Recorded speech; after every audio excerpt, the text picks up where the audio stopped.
Captain Sarah Chen stood at the observation deck of Luna Station, watching the massive alien ship approach Earth's moon. The vessel was unlike anything humans had ever seen. It stretched over 3 kilometers long, its hull made of some dark metal that seemed to absorb light rather than reflect it. Strange symbols glowed along its sides in colors that hurt to look at directly. "They've been broadcasting the same message for 6 hours," reported Lieutenant Rodriguez from the communications console. "Universal Translator is working, but they keep asking for our planetary authority to present themselves for integration protocol discussions." Sarah turned away from the window. At 42, she had spent her entire career preparing for this moment. First contact with alien life. She had imagined it would be exciting, maybe even wonderful. Instead, a cold dread filled her stomach. Dr. Marcus Webb entered the observation deck, his tablet in hand and his face pale. As Earth's chief xenobiologist, he had been analyzing the alien transmissions for hours. "Captain, we need to talk privately," he said, his voice tight with worry. General Patricia Santos followed close behind Webb. The gray-haired military leader looked grim. "The initial scans of their ship show weapon systems we can't even begin to understand," she reported. "Whatever they want, they came prepared to enforce it." Sarah nodded to both of them. "Let's hear what they have to say first. We've been dreaming of this day for centuries. Maybe they come in peace." 3 hours later, Sarah sat across from Ambassador Zethkar in Luna Station's main conference room. The alien was tall and thin with pale blue skin and forearms. His eyes were large and completely black, showing no emotion. 2 other aliens flanked him. One looked like a walking crystal formation that hummed softly, while the other appeared to be made of pure energy contained in a translucent suit. "We are representatives of the Galactic Assembly," Zethkar began, his voice mechanical and emotionless despite being perfectly clear. "Your species has reached the minimum technological threshold for integration. This is a great honor. Very few primitive worlds achieve this level before destroying themselves." Sarah kept her expression neutral. "We appreciate your visit, Ambassador. Earth welcomes peaceful contact with other civilizations." Zethkar tilted his head slightly. "Peaceful contact? You misunderstand. This is not a negotiation. We are here to implement the integration protocol that has successfully brought order to 847 species across the galaxy." He gestured to the crystal being beside him. "This is Veltar of the former species once called the Crystarch. They now serve as excellent mineral processors for the assembly." The crystal hummed in what might have been agreement, the energy being stepped forward. "I am designated Luminal Unit 7394. My species once called themselves the Ethereals. We now provide power distribution across 17 sectors." Sarah felt her blood run cold. "Former species? What exactly does integration involve?" Ambassador Zethkar produced a tablet-like device and slid it across the table. "The integration protocol is quite simple.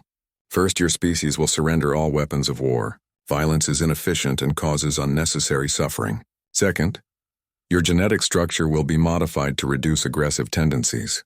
Anger and defiance lead only to chaos. Third, each human will be assigned a role best suited to their capabilities within the galactic hierarchy." Dr. Webb leaned forward. "What kind of roles?" "Your species shows promise in manual labor and simple manufacturing," Zethkar replied. "Some individuals may qualify for basic maintenance tasks. The most exceptional might even reach supervisory positions over other integrated species." General Santos spoke up, her voice carefully controlled. "And if we refuse?" The alien ambassador looked genuinely puzzled. "Refuse? No species has ever refused integration. It is for your own good and the good of galactic society. Your species demonstrates concerning levels of violence and unpredictability. These traits must be corrected." "What happened to the species that were already here when you arrived?" Sarah asked. "They were elevated to their proper place in galactic society," Zethkar answered. "Their primitive cultures and inefficient belief systems were replaced with purpose and order. They are much happier now." Sarah looked at the crystal being and the energy creature. Neither showed any sign of individual personality or free will. They stood motionless except when directly addressed, like sophisticated robots rather than living beings. "We need time to discuss this with our people," Sarah said finally. Zethkar seemed surprised again. "Discussion? We have found that immediate implementation reduces psychological trauma. However, we can allow 72 of your time units for adjustment. No longer." After the aliens returned to their ship, Sarah gathered with Webb, Santos, and the other department heads in a secure conference room deep within Luna Station. "This is not first contact," Dr. Webb said immediately. "This is conquest disguised as charity. I've been analyzing the recordings of those other species representatives. Their brain activity is minimal. They're barely conscious." General Santos slammed her fist on the table. 847 species. 847 entire civilizations reduced to slaves who don't even know they're slaves. "What are our options?" asked Admiral Torres, commander of Earth's small space fleet. Santos shook her head. "Militarily, we might as well throw rocks at a hurricane. Their ship alone could probably destroy our entire fleet." "But we can't just surrender," Dr. Webb protested. "If we agree to this integration, humanity as we know it ceases to exist. We become just another worker species in their galactic machine." Sarah stared at the tablet the ambassador had left behind. The integration protocol was written in simple, clear language. Every detail was designed to strip away everything that made a species unique. Their cultures, their art, their ability to think independently, even their capacity for love and friendship would be eliminated in the name of efficiency and order. "They said no species has ever refused," she said quietly. "Maybe that's because no species has ever understood what they were really giving up." Over the next 60 hours, emergency sessions were held in every major government on Earth. The reaction was unanimous. Presidents, prime ministers, tribal leaders, and local officials all came to the same conclusion. The integration protocol was not salvation. It was the complete death of human civilization. Dr. Webb discovered something else disturbing in his analysis. "I've been studying their historical records," he reported. "Every species they've integrated had reached roughly our level of development. Space travel, global communication, basic weapons. It's like they wait for civilizations to grow to a certain point, then harvest them." "Harvest them for what?" Sarah asked. "Workers, soldiers, resources, but also something else." Webb's face was grave. "I think they're afraid of what species might become if they're allowed to develop further. Every civilization they've integrated was on the verge of major breakthroughs. Faster than light travel, advanced AI, energy manipulation. They stop progress before it can threaten their control." General Santos had been quiet for a long time. Finally she spoke. "So we have a choice. Become slaves willingly, or be made slaves by force." Sarah stood up and walked to the window. Earth hung in space below them, blue and beautiful and free. Billions of people lived their lives down there, dreaming and creating and fighting and loving. In 72 hours, that would all end unless they did something. "No," she said firmly. "There's a third option. We fight." "Sarah, we can't win," Admiral Torres protested. "Maybe not," she replied. "But we can make them remember that at least one species chose freedom over safety. That somebody, somewhere, said no." The meeting ended with Earth's leadership making the hardest decision in human history. They would reject the integration protocol and face whatever consequences came. As Sarah sent the message to Ambassador Zethkar, she wondered if they were being heroic or simply foolish. The alien's response came within minutes. His mechanical voice carried what might have been genuine confusion. "Your species chooses conflict over peace? Chaos over order? This is most unfortunate. The pacification fleet will arrive in 6 of your months to correct this error. Perhaps forced integration will be more successful than voluntary cooperation." Sarah looked at her colleagues. They had 6 months to prepare for war against an enemy that had conquered nearly 1,000 worlds. The odds were impossible. But for the first time since the aliens arrived, she smiled. Humanity had always done its best work when facing impossible odds. The news of humanity's rejection spread across Earth like wildfire. In every major city, crowds gathered around public screens to watch Captain Sarah Chen's broadcast to the galaxy. Her words were simple but powerful. "To any species that can hear this message, we want you to know that humanity chooses freedom. We will not surrender our minds, our cultures, or our right to determine our own destiny. If other civilizations still remember what it means to be free, we ask you to remember us." Dr. Marcus Webb had spent sleepless weeks studying everything the aliens had left behind. In his laboratory deep beneath Geneva, he made a discovery that changed everything. Hidden in the integration protocol, documents were references to recent acquisitions and adjustment difficulties. "They're not as in control as they pretend to be," he told Sarah during an encrypted video call. Several recently integrated species are showing signs of what they call cultural persistence. Some groups are maintaining underground resistance movements. Sarah leaned forward. You mean there are rebels? The Korthak were integrated only 50 years ago. They were a warrior culture like Earth's ancient Vikings or samurai. The Assembly's records show ongoing correction procedures for Korthak populations. And the Indari, master engineers who built some of the Assembly's greatest structures, have had 17 separate attitude adjustment campaigns. General Santos joined the conversation from her command center in Colorado. Can we contact them? I think so, Webb replied. But it would be incredibly dangerous. If the Assembly discovers we're encouraging rebellion, they might send the pacification fleet early. Despite the risks, humanity decided to reach out. Dr. Webb led a secret mission aboard a modified research vessel that could mimic the electromagnetic signature of space debris. Their destination was Korthak Prime, a world that had once been home to proud warrior poets. What Webb found there horrified him. The Korthak cities were gray and lifeless. The aliens who had once created beautiful battle songs and epic poetry now worked silently in massive factories, their faces empty of expression. But in the ruins of an ancient temple, Webb found what he was looking for. Who disturbs the memory of the fallen? A voice asked from the shadows. A Korthak stepped into the light. Unlike the others Webb had seen, this one's eyes held intelligence and anger. My name is Marcus Webb. I come from a species called humanity. We need your help. The Korthak, who called himself Thorgrim the Last Singer, stared at Webb for a long moment. You speak of help. Are you not integrated? We refused integration. We're going to fight. Thorgrim's hand moved to where a weapon might once have hung at his side. Refused? Such a word has not been spoken here for 50 seasons. You chose to fight the Assembly? Yes, and we're looking for others who remember what freedom felt like. Tears appeared in the old warrior's eyes. I am the last of my people who remembers the song wars and the poetry battles. The rest have had their spirits broken by integration, but there are others hidden in the deep caves, keeping the old ways alive in secret. Webb spent 3 days with the Korthak resistance. They were few in number but filled with suppressed rage.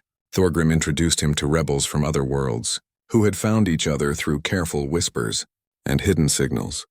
The Indari rebels were led by an engineer named Zara, whose people had built many of the Assembly's greatest structures. We know every weakness in their technology, she explained, but we have never had the courage to act. The Assembly breaks rebels publicly to discourage others. What if you weren't alone? Webb asked. What if a whole species was fighting back? When Webb returned to Earth, he brought with him the beginnings of a galactic resistance network. But humanity had its own preparations to make. General Santos had transformed Earth's military in just 4 months. Hidden shipyards and asteroid belts worked around the clock to build a new fleet. The ships were smaller than Assembly vessels, but designed with human creativity that the aliens couldn't predict. They expect us to fight like them, Santos explained to her officers. Organized formations, standard tactics, predictable strategies. Instead, we're going to fight like humans. Chaotic, unpredictable, and absolutely refusing to give up.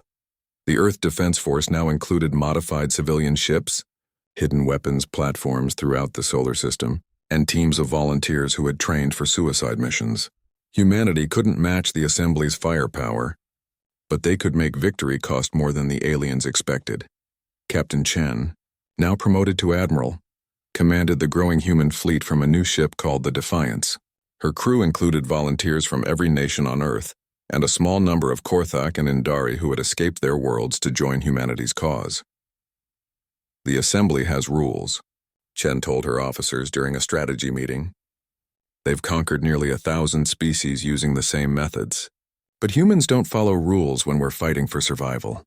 The alien refugees brought crucial intelligence. Thorgrim described Assembly battle tactics which hadn't changed in centuries. They surround, they demand surrender, they pacify, he explained. They do not expect prey to become predators. Zara provided technical specifications for Assembly ships. Their shields are powerful but designed to deflect energy weapons. They have never faced kinetic projectiles at high velocity, she noted, and their ships are built for intimidation, not maneuverability. As the 6-month deadline approached, humanity made its second galactic broadcast. This time it wasn't just Sarah Chen speaking. Representatives from Earth's various cultures, joined by Korthak warriors and Indari engineers, addressed the galaxy together. "We are the species that chose to fight," Chen announced. "But we are not alone. Across the galaxy, others remember freedom. To those who serve the assembly because they must know that rebellion is possible. To those who have forgotten what they once were, know that you can remember. And to the assembly itself, know that your age of easy conquest is ending." The broadcast included something unprecedented, proof that integrated species could be freed. Dr. Webb had developed a neural treatment based on Korthak and Indari biology that could partially reverse the integration process. 3 volunteers from each species had undergone the procedure and regained much of their original personality and memories. The effect across the galaxy was immediate.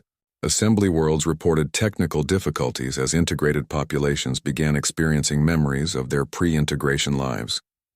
Several planets saw riots as beings who had been docile for generations suddenly remembered anger and hope.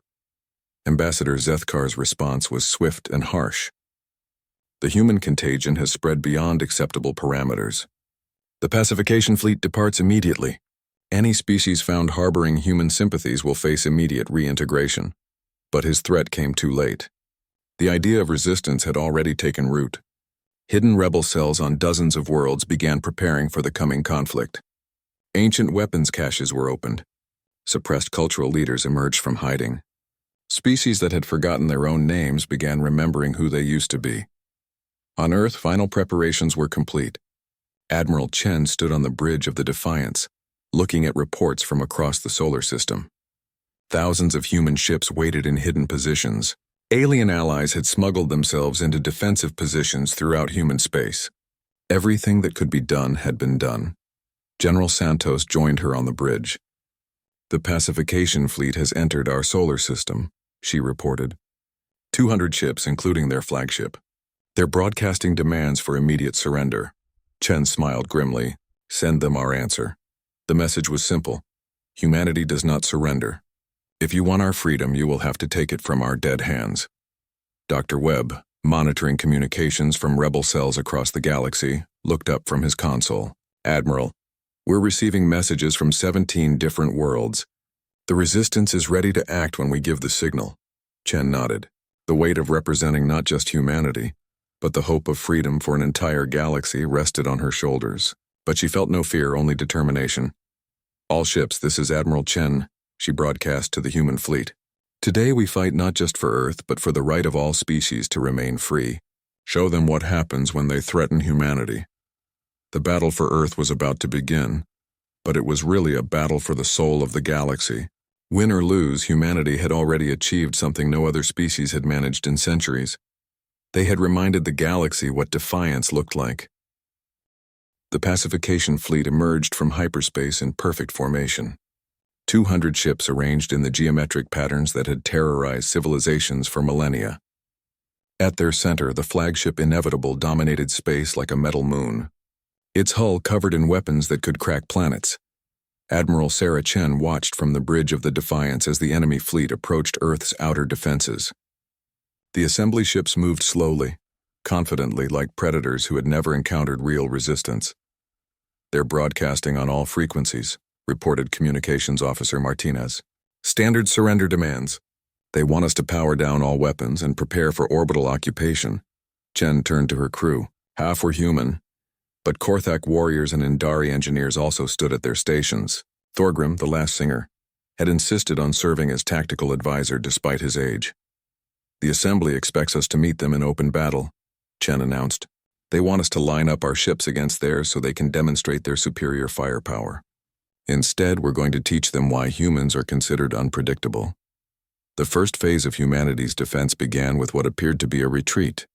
Earth's outer patrol ships fled toward the inner system, broadcasting panicked messages about being overwhelmed. The assembly fleet pursued, confident that human cowardice was already breaking their will to fight. Commander Zethkar, now leading the pacification fleet personally, watched the human ships flee with satisfaction. As expected, he told his bridge crew, "Primitive species always break when faced with superior force. Begin deployment for planetary occupation." Had no way of knowing that the fleeing human ships were leading him into the most complex trap in military history. The second phase began when the assembly fleet reached Mars orbit. Suddenly, the asteroid belt came alive with hidden weapons platforms. Railguns that had been disguised as space debris opened fire, launching massive kinetic projectiles at speeds the assembly had never encountered. The alien shields, designed to deflect energy weapons, offered little protection against chunks of metal traveling at significant fractions of light speed. 3 assembly ships exploded immediately, their hulls cracking like eggshells. "Impossible!" Commander Zethkar shouted as his flagship shuddered under impact. "How are primitives penetrating our defenses?" His answer came from Thorgrim on the Defiance's bridge. "The assembly has grown soft," the old Korthak explained to Chen. "They have conquered so many defenseless species that they have forgotten what real war looks like." But the kinetic bombardment was only the beginning. As the assembly fleet tried to regroup, civilian ships emerged from behind lunar installations. Cargo haulers, mining vessels, and passenger transports approached the enemy formation on what appeared to be surrender runs. Commander Zethkar almost smiled. "See? The humans are coming to surrender their civilian population. This is proceeding normally after all." Then the civilian ships exploded. Each vessel had been converted into a massive bomb, packed with antimatter and guided by volunteer crews who stayed aboard until the last second, before beaming to safety. The explosions tore through the assembly formation, destroying a dozen more ships and damaging twice that number. "This is not warfare," Zethkar screamed. "This is madness." "No," Admiral Chen said from the Defiance as her ship led the main human fleet into battle.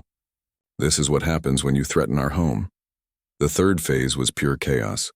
Human ships attacked from every direction, refusing to engage in the orderly battle formations the assembly expected.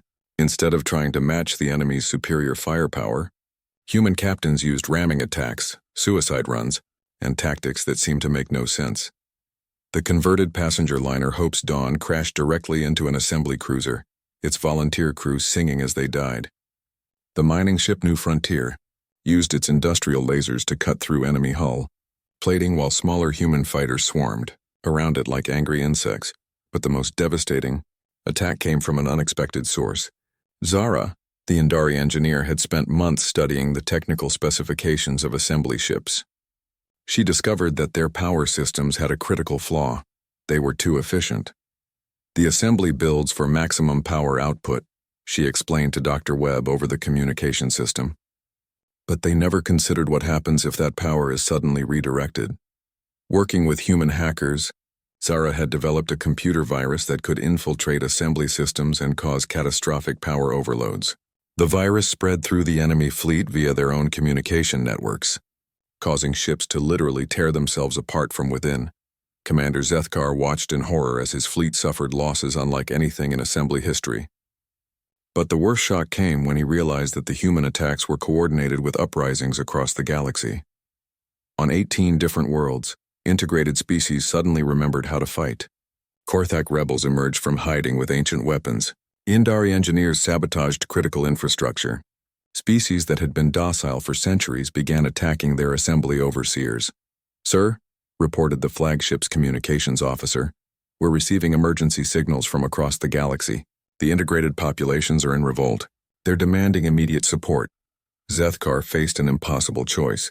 He could continue the attack on Earth and risk losing control of the entire galaxy, or he could withdraw to deal with the rebellions and allow humanity to escape punishment. Admiral Chen made the choice for him. "All ships. This is Admiral Chen," she broadcast to her fleet. "Final phase. Show them what humanity means." The remaining human ships, battered but unbroken, formed up for one last assault. But instead of attacking the assembly fleet, they did something unprecedented. Every human ship began broadcasting the same message across all frequencies. It was the story of humanity's defiance, told in every language known to Earth. But more than that, it was a message of hope directed at every integrated species in the galaxy. "We are not just fighting for humanity," Chen's voice carried across space. "We are fighting for the right of all species to remain themselves. We are fighting for art and music and poetry and dreams. We are fighting for the chaos and beauty of free will." The broadcast included Dr. Webb's neural treatment data, the complete technical specifications for reversing integration, and detailed plans for rebellion that had proven successful against assembly forces. But the most powerful part of the message was its conclusion. Thorgrim the Last Singer, speaking in the ancient Korthak battle language, recited a poem he had composed during the fight. From the darkness between stars, a voice calls out, "Remember who you were." From the silence of the grave, a song rises, "Remember what you loved." From the ashes of the conquered, a flame burns, "Remember what is worth dying for." The effect was immediate and galaxy-wide. Integrated populations who heard the broadcast began remembering not just their past, but their capacity for hope. The careful order that the assembly had built over millennia began cracking like ice in spring. Commander Zethkar realized that continuing the battle would only make humanity's message spread further. Every minute the fight continued, more species across the galaxy were awakening to the possibility of freedom. "All ships withdraw," he ordered, his voice bitter with defeat. "The infection has spread too far. We must contain the rebellion before it destroys everything we have built." As the assembly fleet retreated, Admiral Chen stood on the bridge of the Defiance and watched them go. The human fleet had lost 37 ships and over 8,000 people. But they had achieved something more important than military victory. They had proven that the assembly could be beaten. Dr. Webb, monitoring communications from across the galaxy, looked up with tears in his eyes. "Admiral, we're receiving messages from 43 different worlds. Species are declaring independence. The rebellion is spreading faster than the assembly can respond." General Santos, coordinating from Earth's surface, added her own report. "The assembly has lost control of entire sectors. Their perfect order is falling apart." But Chen knew this was only the beginning. The assembly would regroup, develop new strategies, and return with even greater force. The real war was just starting. Still, as she looked at Earth hanging blue and beautiful in space, still free and still human, Admiral Chen allowed herself a moment of satisfaction. Humanity had fired the first shot in a war for the soul of the galaxy, and that shot had been heard across the stars. Thorgrim approached her, his old face showing the closest thing to happiness she had ever seen from him. "In the old days, we would sing of this battle for 1,000 years, he said. "The day the prey became predators. The day the galaxy remembered how to say no." Chen nodded. "Then start singing, old friend. Something tells me we're going to need all the inspiration we can get." As the last singer began a new battle song in the ancient Korthak tongue, humanity prepared for the long war ahead. They had won the first battle, but the assembly would not make the same mistakes twice. The real test of human defiance was yet to come. The emergency session of the Galactic Assembly convened in the Great Crystal Chamber of Nexus Prime, the capital world that had ruled the galaxy for over 2,000 years. Never before had so many species representatives gathered under such dire circumstances. High Chancellor Zarian, leader of the Assembly for 8 centuries, stood before the gathered delegates. His ancient form showed signs of strain that had not been visible since the last great integration wars millennia ago. "The human contagion has infected 47 worlds," he announced, his voice echoing through the chamber. "Integrated populations are experiencing mass psychological reversions. Several species have declared complete independence. This threatens the very foundation of galactic order." In the assembled crowd, the representatives of 800 integrated species sat in perfect silence. Their faces showed no emotion, no individual thought. They had been successfully integrated so long ago that they barely qualified as living beings anymore. But in the back rows, a few delegates shifted uncomfortably. These were from recently acquired worlds where the integration process was still settling. The human broadcast had awakened something in them that the assembly had thought permanently suppressed. "The core fleet will deploy immediately," Chancellor Zarian continued. "This fleet has never known defeat. It contains our most advanced vessels and our most experienced commanders. The human homeworld will be reduced to molten rock, and their message of chaos will be silenced forever." As the assembly delegates filed out to prepare for humanity's destruction, none of them noticed the figure watching from the observation gallery high above. Prime Constructor Aldaran of the Architects had not attended an assembly session in over 500 years. His people had voluntarily integrated themselves to preserve galactic peace, but they had retained certain privileges due to their ancient status and technological expertise. Aldaran was old even by architect standards, having lived for over 3,000 years. He remembered the galaxy before the Assembly's rise to power, when hundreds of species developed independently and filled space with incredible diversity. That night, Aldaran made a decision that would change the course of galactic history. He sent a carefully encrypted message to a small research vessel hiding in a nebula near the outer rim. Dr. Marcus Webb received the message while analyzing Assembly ship movements from humanity's hidden base in the Helix Nebula. The communication came through channels so ancient that Webb had to wake up the base's Indari engineers to decode it. "Greetings, children of Defiance," the message began. "I am Prime Constructor Aldaran of the Architects. My people built much of the technology that the Assembly now uses to maintain control. We have watched in horror as our gift to the galaxy became a tool for slavery. If you truly wish to free the galaxy, we must meet." Webb immediately contacted Admiral Chen, who was coordinating rebel activities from her mobile command ship. The idea of meeting with one of the Assembly's founding species seemed like an obvious trap. The architects integrated voluntarily over 2,000 years ago, Chen pointed out during their encrypted conversation. "Why would they help us now?" "Because they still remember what they gave up," Webb replied, studying the ancient records he had accessed. The architects were the galaxy's greatest builders and philosophers. They created the Assembly's infrastructure hoping to bring peace, but they never intended for it to become a prison. After intense debate, humanity decided to risk the meeting. Dr. Webb, accompanied by Thorgrim and Zara, traveled to the coordinates Aldaran had provided. An abandoned space station in a dead system that had once been the heart of architect civilization. The station was a marvel of engineering that dwarfed anything humans had built. Crystalline structures grew like living things through halls that seemed to reshape themselves as the visitors moved through them. At the center, they found Aldaran waiting in a chamber that looked out on the ruins of a planet that had once held billions of architects. Aldaran himself was tall and slender, with pale skin that seemed to glow with its own light. His eyes were ancient and filled with regret. "Welcome, rebels," he said, his voice carrying harmonics that spoke directly to their minds. "I apologize for the dramatic setting, but this seemed appropriate. You are looking at the remains of Architect Prime, the world my people abandoned when we chose integration." Dr. Webb stared at the ruined planet below. "You destroyed your own homeworld?" "We thought that by giving up our individual existence, we could create a perfect galaxy," Aldaran explained. "No more wars, no more suffering, no more chaos. The Assembly was meant to be a benevolent guide that would help species develop peacefully. We built the technology that makes integration possible because we believed it would save lives." Thorgrim, the old Korthik warrior, studied Aldaran with suspicious eyes. "Yet you allowed the Assembly to destroy my people's culture. You helped them turn warriors into slaves." Aldaran's expression filled with pain. "By the time we realized what the Assembly had become, we could no longer stop it. The integration process had progressed too far. Most of my people are now mindless servants, building weapons for conquest instead of tools for creation. Only a few of us retain enough independence to feel guilt."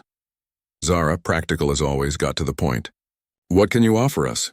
"The core fleet will arrive at Earth in 6 weeks. They have enough firepower to destroy entire solar systems." Aldaran gestured, and the chamber filled with holographic displays showing Assembly fleet movements, weapon specifications, and, most importantly, detailed schematics of their most advanced technology. "I can give you 3 things," he said. "First, the locations of hidden weapon caches that the Assembly maintains throughout the galaxy. These were built as emergency supplies but are now forgotten by current leadership. Second, the technical specifications for every Assembly ship design, including vulnerabilities that only the original builders would know." Webb leaned forward eagerly. "And the third thing?" "The most important secret of all," Aldaran replied, his voice heavy with centuries of regret. "The integration process is not permanent. Every integrated being still carries their original consciousness deep within their neural pathways.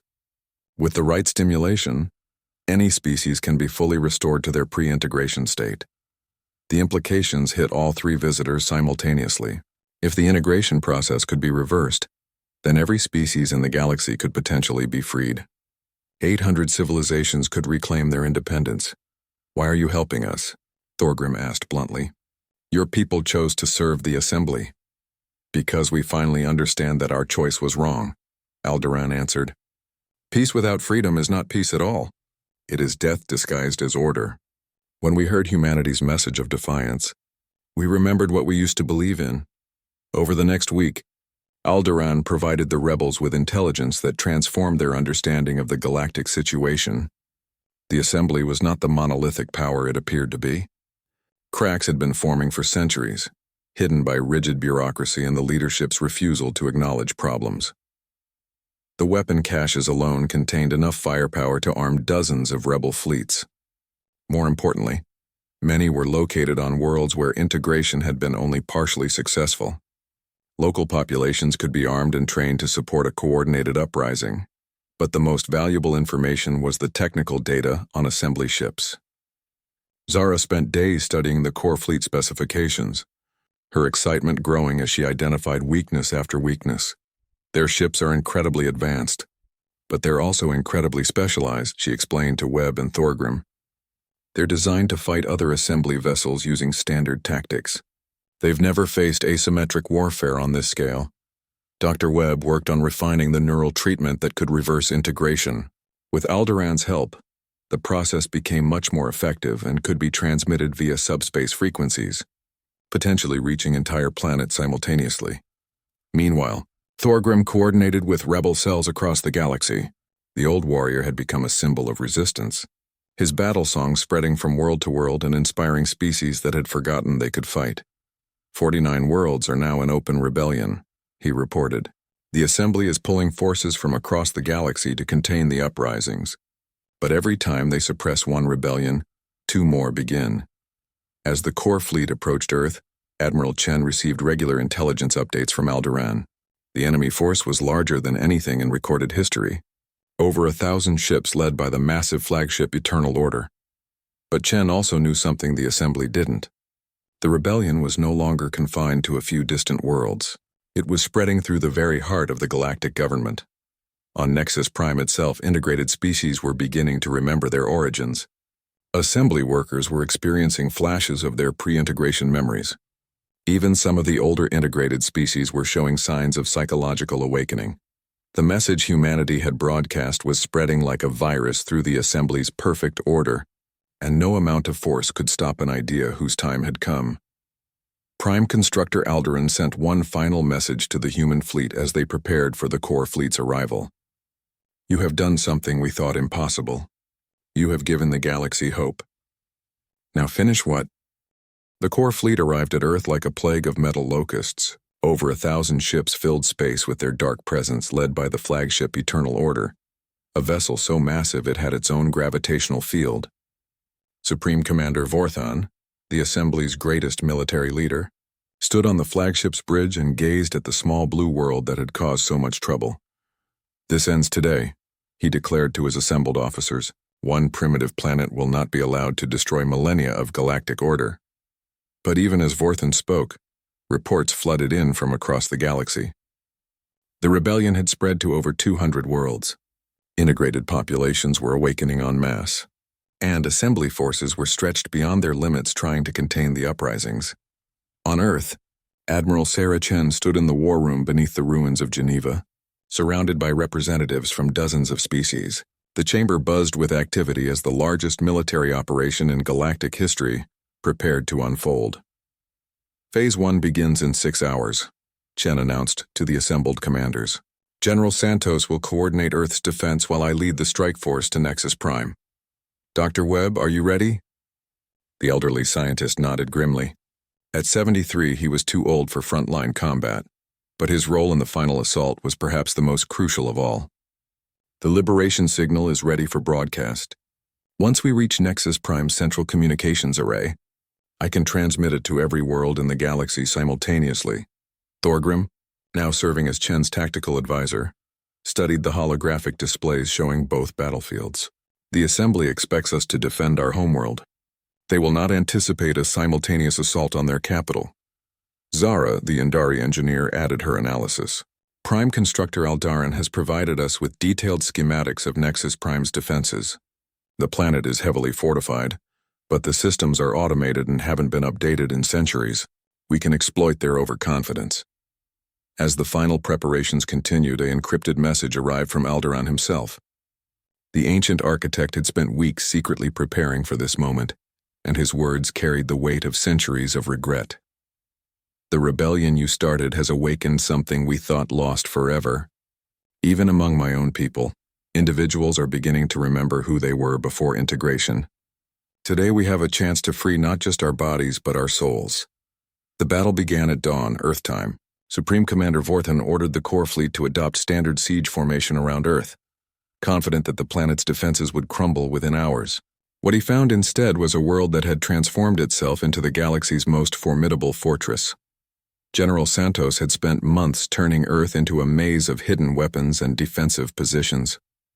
The planet's surface bristled with railgun batteries disguised as ordinary buildings.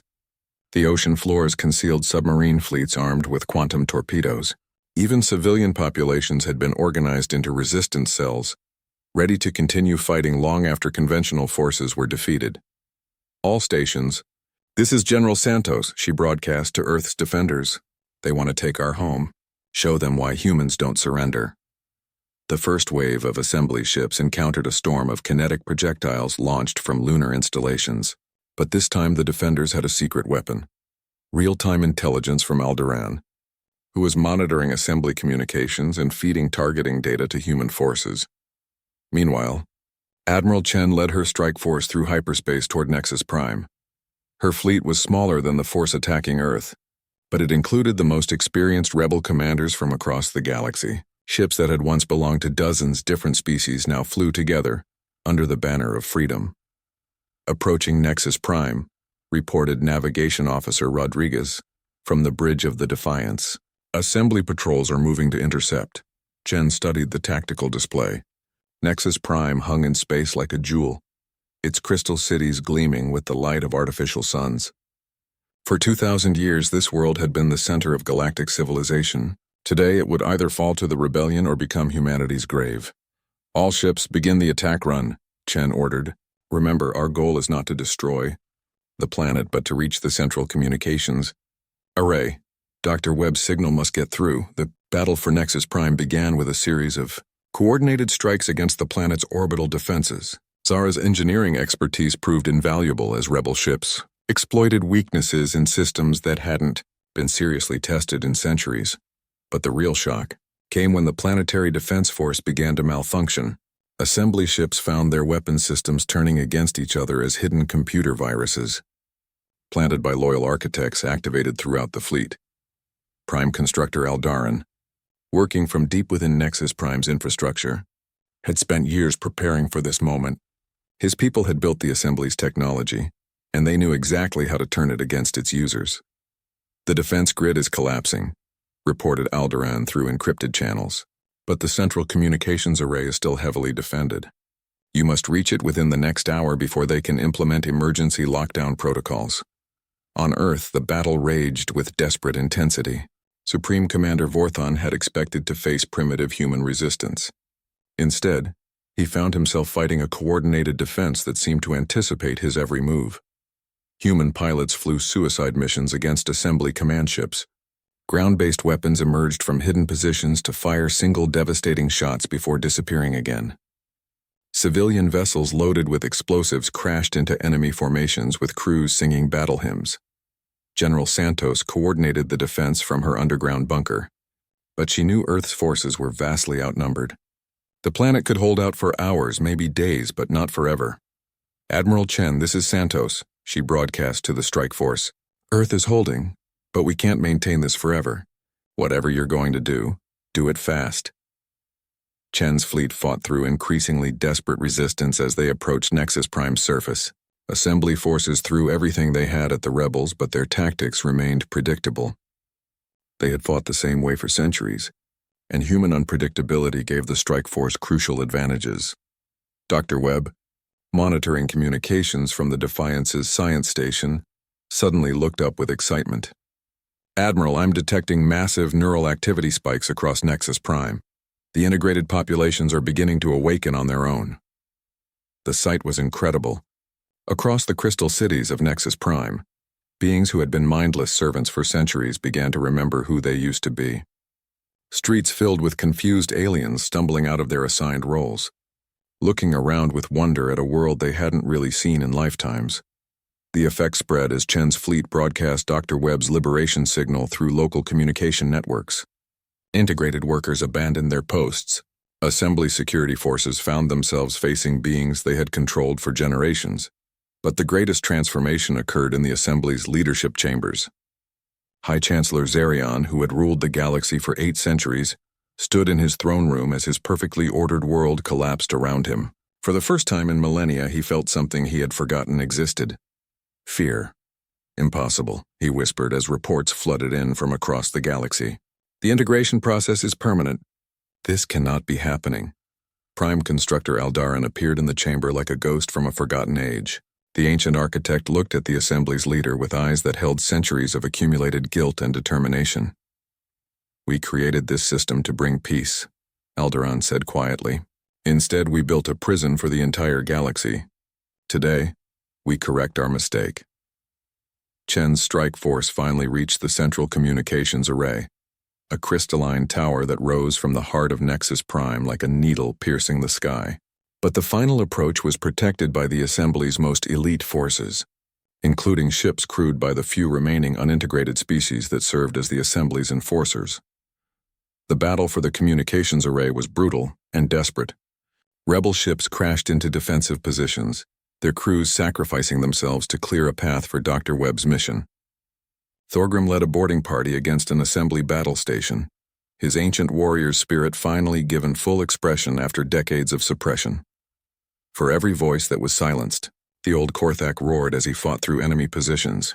For every song that was forgotten, for every dream that was stolen, Dr. Webb finally reached the communications array's control center, but he found himself face to face with Ambassador Zethkar, the alien who had first demanded humanity's surrender. The Assembly representative had aged in the months since their first meeting, his perfect composure replaced by desperate anger. "You have destroyed everything," Zethkar said, raising a weapon. "Billions of beings lived in perfect peace until you brought your chaos to the galaxy." Webb looked at the alien with pity rather than hatred. "They weren't living. They were just existing. There's a difference." As Zethkar prepared to fire, a new voice spoke from the chamber's entrance. "Lower your weapon, old friend." Prime Constructor Aldaran entered the room, his ancient presence filling the space with calm authority.